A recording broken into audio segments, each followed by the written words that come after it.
আমরা হচ্ছে এখন আলির কনভেনশন হলে দেখতে পাচ্ছেন। এটা হচ্ছে নোয়াপাড়া বাজার আলির কনভেনশন সেন্টার। এখানে বুকিং খুবই কম দামে চলে দেখতে পাচ্ছি।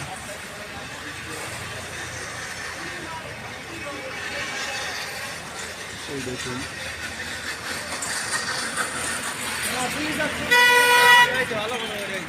এবার পুলিশ আসছে নি মনে হয়।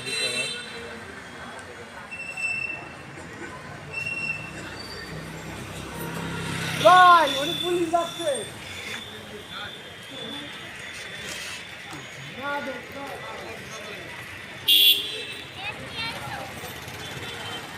খুব সুন্দর দৃশ্যটা দৃশ্য।